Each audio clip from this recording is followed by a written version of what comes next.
حاضرین گرامی، محمد رسولullah صلی اللہ علیہ وسلم نے ارشاد فرمایا، صحابہ کو یہ دعا سکھلائی، اللہم اعنی علی ذکرک و شکرک و حسن عبادتک۔ اس دعا کا مطلب یہ ہے، اے اللہ میری مدد فرما تیرا ذکر کرنے کے لیے، تیرا شکر بجا لانے کے لیے اور تیری اچھی عبادت کرنے کے لیے۔ عبادت کرنا یہ اللہ تعالیٰ کی توفیق میں سے ہے۔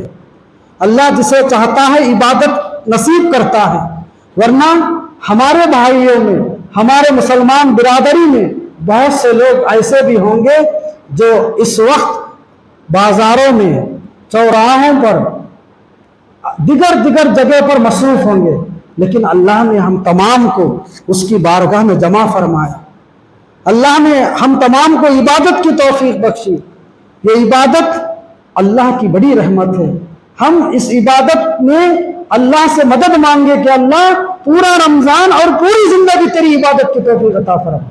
حاضرین گرامی، رمضان کے روزے کے چند مسائل میں سے دو مسئلے میں آپ کے سامنے رکھ دوں گا۔ اللہ تعالیٰ نے فرمایا، اے ایمان والو، تمہارے اوپر روزہ فرض کر دیا گیا جیسا کہ تم سے پہلے والی امتوں پر روزہ فرض کیا گیا تھا، تاکہ تم پرہیزگار بنو۔ ایام معدودات، گنتی کے چند دن ہیں۔ فمن کان منکم مریضا او علی سفر فعدۃ من ایام اخر۔ اگر تم میں سے کوئی مریض ہے، بیمار ہے یا سفر کی حالت میں ہے، وہ دیگر ایام میں روزہ رکھے، دیگر ایام میں رمضان کے بعد روزے کو پورا کر لے۔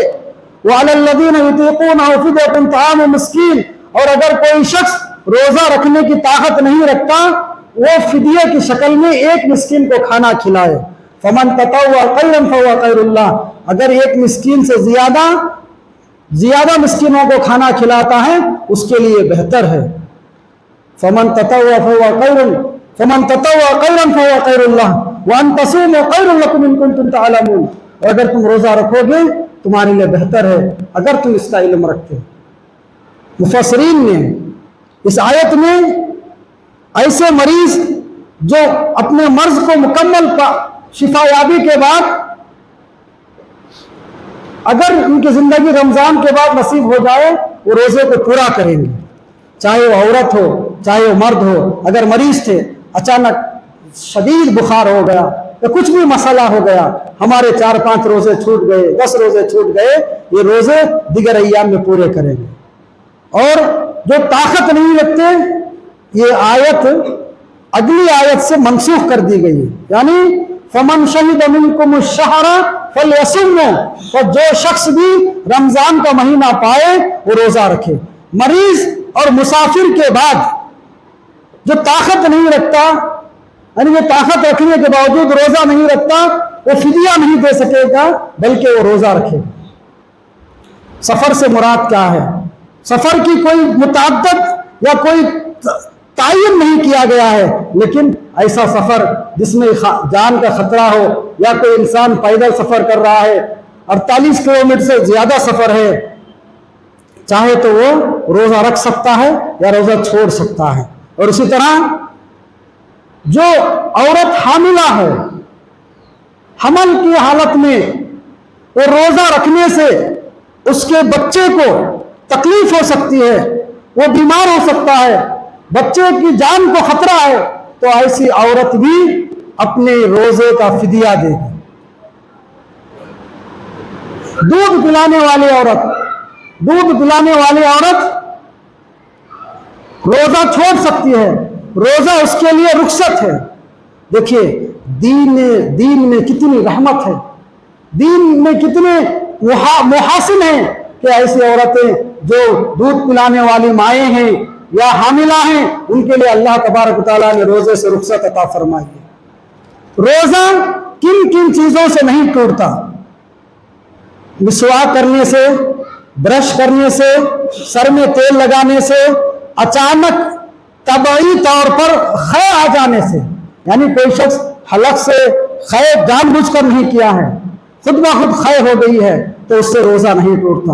اگر خود بخود نکسیر جاری ہو جائے، نکسیر کہتے ہیں ناک سے اچانک خون جاری ہو جائے، خون جاری ہونے سے روزہ ٹوٹتا نہیں۔ اور اسی طرح اگر کوئی شخص سر میں زنڈو بم لگاتا ہے یا دیگر کوئی ایسی دوائیں لگاتا ہے جسم پر جس سے روزے کو تقویت نہیں ملتی، ایسی ساری چیزیں ایک روزے دار کر سکتا ہے۔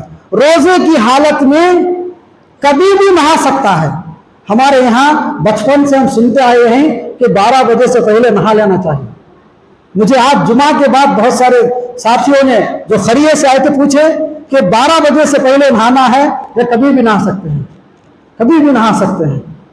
صحابہ اکرام بیان کرتے ہیں ہمارے رمضان کے روزے کی ایسی شدت ہوتی تھی کہ ہم کپڑا بھگو کر اپنے سروں پر ڈال لیتے تھے، بار بار ہم اپنے چہرے پر پانی مار لیتے تھے۔ اتنی سخت دھوپ میں، وہ بھی عرب کی گرمی میں، صحابہ اکرام روزہ رکھا کرتے تھے۔ اسی لیے ہمیں بھی چاہیے کہ ہم دنیا کی شدت، دنیا کی گرمی کو برداشت کر سکیں۔ اللہ تعالیٰ نے یہ رخصت عطا فرمائی ہے، احلت لکم لیلۃ الصیام الرفث الی نسائکم، رمضان کی راتوں میں اپنے بیویوں سے ملاقات کرنا تمہارے لیے حلال کر دیا گیا ہے۔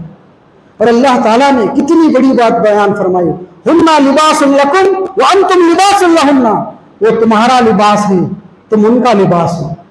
اس ایک آیت پر مفسرین بیان کرتے ہیں کہ جو لباس ہے، یہ لباس کی 3 بڑی خصوصیتیں ہیں۔ پہلا، یہ جو لباس ہے ہر انسان پہنتا ہے، لباس اندر کے سارے جسم کو چھپاتا ہے۔ یہ جو لباس ہے ہمارے اعضاء جسم کو چھپاتا ہے۔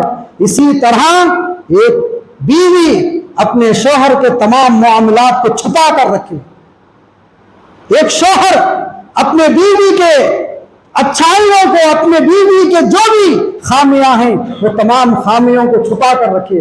جس طرح ایک لباس ڈھانک لینے کے بعد جسم کے اندر کیا ہے یہ پتہ نہیں ہوتا۔ اسی لیے اللہ کے نبی محمد رسول اللہ صلی اللہ علیہ وسلم نے ارشاد فرمایا، خیرکم خیرکم لأہلہ انا خیر لأہلی، کہ تم میں سے بہترین شخص وہ ہے جو اپنی بیوی کے لیے اچھا ہو، اپنے گھر والوں کے لیے اچھا ہو، اپنے گھر والی کے لیے اچھا ہو۔ یہاں اگر یہ حدیث ایک شوہر سن رہا ہے، شوہر پڑھ رہا ہے، اس کا مطلب یہ ہے تم میں سے بہترین شخص وہ ہے جو اپنی بیوی کے لیے اچھا ہو۔ اور اگر یہ حدیث ایک بیوی سن رہی ہے، ایک بیوی پڑھ رہی ہے، تو اس حدیث کا مطلب یہ ہے کہ تم میں سے بہترین بیوی وہ ہے جو اپنے شوہر کے لیے بہتر ہو۔ اور رسول اللہ نے فرمایا میں اپنی بیویوں کے لیے بہترین ہوں۔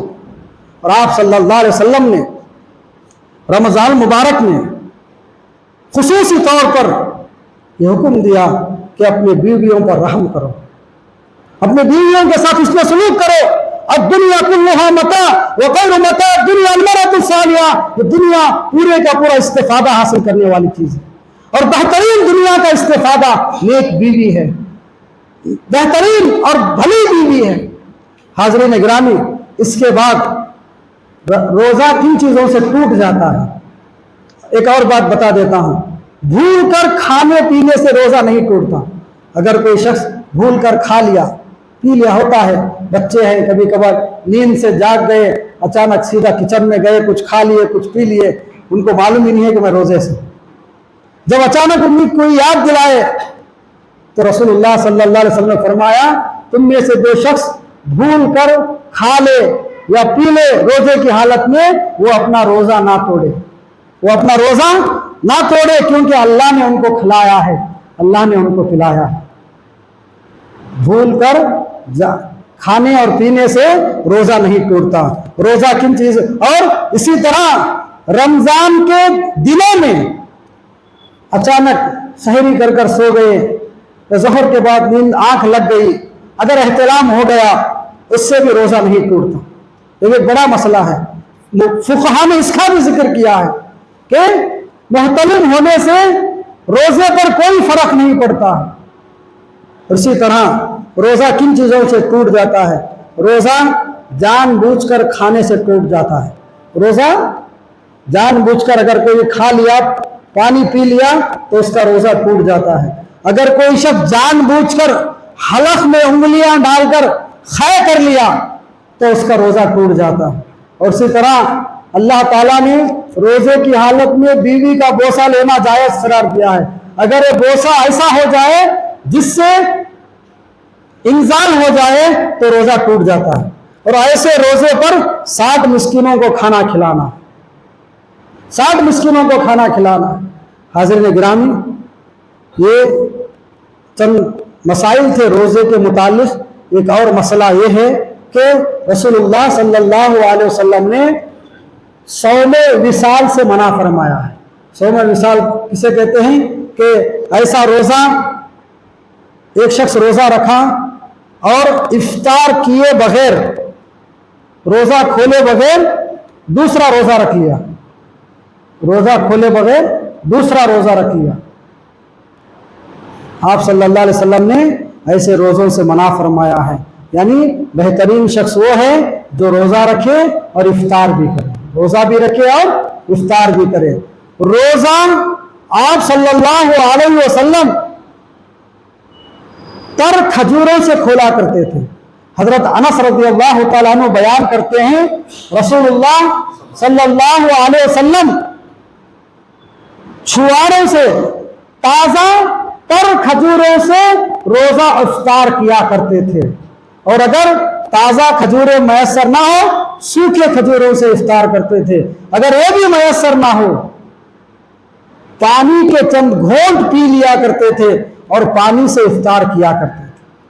اس حدیث سے معلوم ہوتا ہے کہ رسول اللہ صلی اللہ علیہ وسلم کے زمانے میں افطار کرنے کے لیے کبھی کبھی کھجور بھی میسر نہ ہوتا. اللہ کا کرم ہے، اللہ تعالیٰ ہمیں انواع و اقسام کی غذائیں کھلا رہا ہے. بہترین نعمتیں اللہ تعالیٰ کے ہم کھا رہے ہیں، انواع و اقسام کے دسترخوان ہیں. یہ ساری چیزیں کھانے کے بعد بھی اگر ہمارے بچے روزہ نہ رکھے، اگر ہماری جوان بیٹیاں روزہ نہ رکھے، جن کی عمر 15 سال سے زیادہ ہو گئے، ایسے بچے روزہ نہ رکھے، کیا اللہ تعالیٰ ان کو پکڑے گا نہیں؟ کیا اللہ تعالیٰ ان کا مواخذہ نہیں کرے گا؟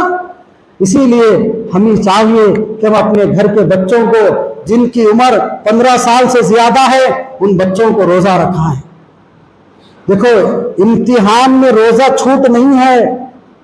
بچے کے ایگزامہ ہے، بچہ رکھ لے گا، ایسا مت کرو. دنیا کے امتحان سے آخرت کا امتحان بڑا سخت ہے. دنیا کے امتحان سے آخرت کا امتحان بڑا سخت ہے.